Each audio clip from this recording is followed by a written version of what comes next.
Welcome to another exciting episode of In-Depth Eye Health podcast series brought to you by iFocus and iHub Nigeria Initiative. The series provide incredible insight into topical eye health issues and also serve as a platform for continuous professional development for eye care workers. Thank you as you listen.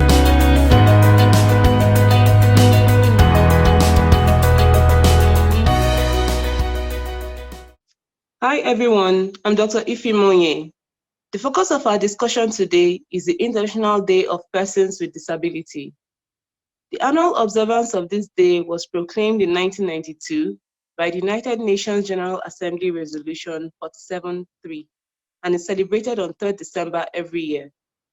The aim is to raise awareness about the issues faced by persons living with disabilities in all spheres of their lives. Hello everyone, I'm Dr. Mustapha Baturi. Our guest for today is Mr. Sani Babayo, a social worker and rehabilitation expert at the National Eye Centre Kaduna. Thank you for joining us, sir. You are indeed most welcome. What's the significance of the International Day of Persons with Disability, and how does it help to promote inclusiveness? First of all, we must acknowledge the high sense of goodwill and uncommon commitment to the spirit of a shared humanity exhibited by the United Nations General Assembly Resolution 473 in 1992, which proclaims that 3rd of December of every year should be observed by all stakeholders concerned with disability management and preventions, to review the successes and otherwise of the pronouncement, programs and services aimed at promoting the rights and well-being of persons with disabilities in every strata of human endeavor. Furthermore, the Convention for the Right of Persons with Disability Framework for Action 2006, the African Charter on the Right of Persons with Disability 2018 Protocol for Action, as well as the 2030 Sustainable Development Agenda, whose aim is to leave no one behind, give an impetus for the adoption of the all-inclusive development policies and programs in Nigeria across the 3 tiers of government, with a view to promote awareness on the need to ensure equal access to the persons with disabilities, to healthcare, to education, in the political space, and social protection. One will say that the general outlook of the education and employment provisions in Nigeria seems to be segregative, exclusive, given the rate of the unemployment in the country, which is almost double for persons with disability, owing to the fact that they are faced with some barriers of negative attitudes and accessibility, especially for those in the grassroots rural dwellings, paucity of professionals with background in disability inclusion, and the lack of commitment, the political will in those days, despite ratifying the United Nations Convention for the Right of Persons with Disabilities about 3 decades ago. However, the renewed commitment and passion shown by the present administration of President Muhammad Buhari and 9 state governors is quite impressive, as they sign into law the Disability Discrimination Against Disability Prohibition Law. As far as the state level is concerned, about 9 state governments have equally established boards to spearhead the process of ensuring full implementation of the document. These come with some special provisions regarding education and employment of the disabled as follows. On education, as much as possible, education should be free, accessible, and as much as possible inclusive in nature, from primary to tertiary level, for those who have the capacity. How are we going to achieve this? This requires remodeling of the curriculum, modification of the physical structures to make it accessible to those with special needs, encourages the provision of assistive technologies, encourages attitudinal change, formulate policies, among other things, to ensure that those with special needs in those schools fare and thrive and not just survive. Thank you for those latest tips on how we're faring on disability inclusion in education and employment. What are the steps taken to support the international recognition of the rights and perspectives of persons with disability locally? What has been achieved so far in Nigeria? Students were given an opportunity, both the able and their disabled counterparts, to receive teaching learning instructions in the same classroom at the same time, however, using a modified teaching approaches to ensure that all the students at the end of the lesson, for instance, of 15 or 45 minutes, they got the benefit of education, which constitute, among other things, learning skills, aptitude, appreciations, knowledge, values, as well as the opportunity to socially integrate, because the disabled counterparts are equally part and parcel of the community. That give a very strong advantage or overwhelming advantage to inclusion as against the segregated type of education which we were known to have been using as a means of providing educational offerings to people with disabilities in the country.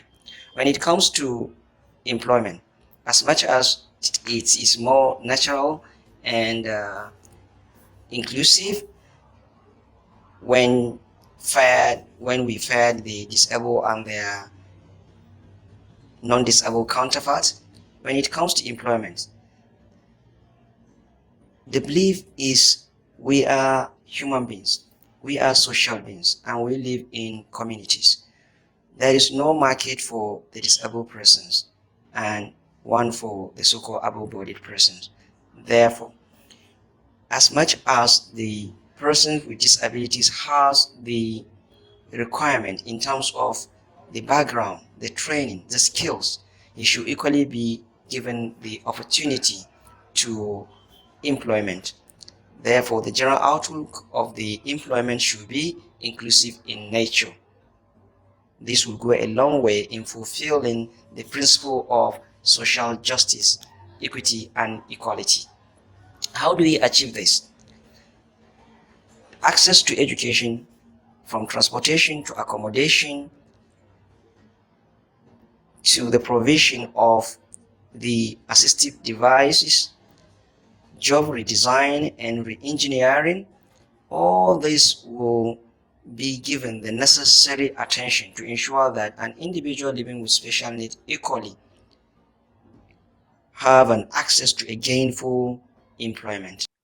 From the point of view of a social worker and a vision rehabilitation expert for eye care, how do you think we can realize the objectives of the existing policies? What are the roles of other eye care workers in achieving these objectives?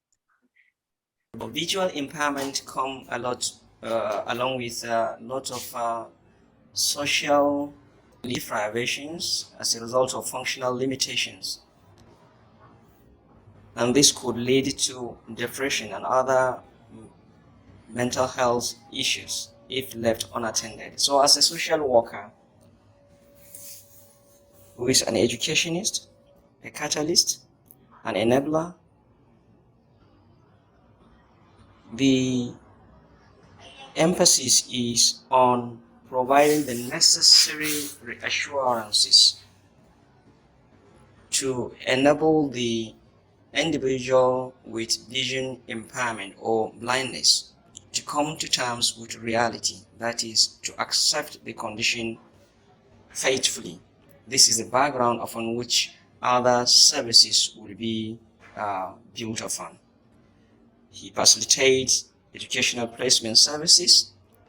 Therefore, the office is a window between healthcare and education sector, and it does help in attaining the goal of education.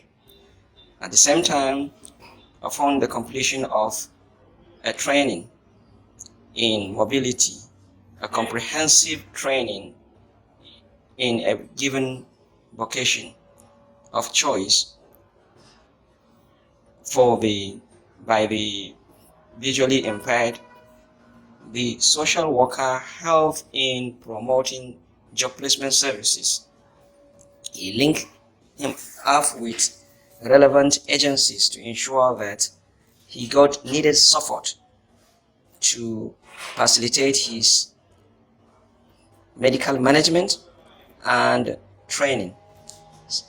A veritable example is in the course of my work in Eye Center for 17 years.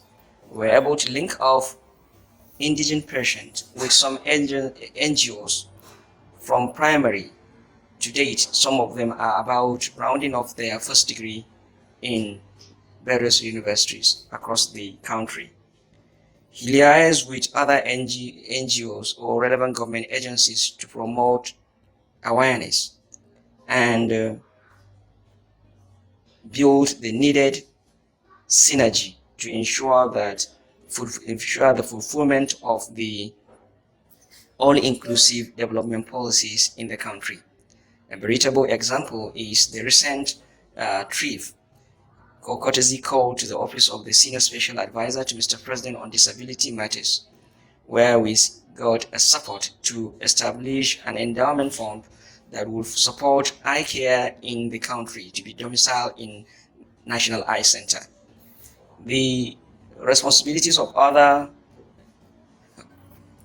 healthcare providers cannot be overemphasized, being a very wide team comprising ophthalmologists, optometrists, ophthalmic nurses, low vision therapists, vocational rehabilitation counselors, orientation and mobility experts, among other things, who work together to ensure the all-round development of or well-being of the patient living with visual impairment, because visual impairment affects almost all the domains. Therefore, a holistic approach that will address the multifaceted problems faced by the visually impaired calls for a multidisciplinary approach. In that respect, promoting harmony and understanding between the medical clinical team and the patient and their family is one of the work of the social worker. Thank you for your expert insight on International Day of Persons with Disability. It was nice having you with us.